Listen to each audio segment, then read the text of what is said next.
而家好多人問我咩係幹細胞治療啦，即係好似聽落好似好有用、好神奇，幫到身體好多事情，係咪真係咁呢？所以我今日好簡單咁樣講一講先。其實係嘅，喺科學嘅角度咧，真係做到呢件事嘅。點解呢？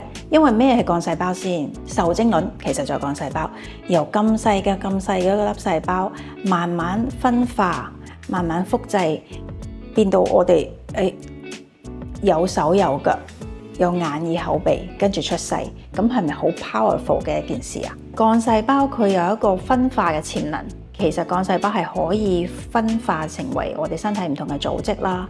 喺而家我哋市場上最 powerful 嘅幹細胞產品咧，其實係可以分化到200幾種嘅細胞組織嘅。咁另外幹細胞亦有一個所謂嘅遷移嘅能力，咩意思呢？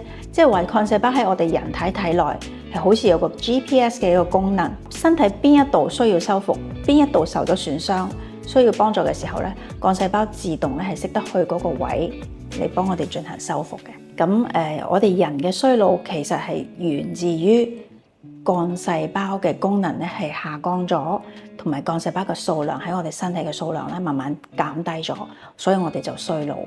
咁而家我哋新嘅科技已經好明顯咧，就係話我哋如果補充幹細胞係可以絕對係幫到延緩衰老，甚至於喺某一啲場景咧係可以將一啲身體嘅狀態咧係翻轉頭嘅。膝頭哥係軟骨，喺某一啲場景係可以重生嘅。咁呢個只係一個例子啦，下次我哋再分享多啲。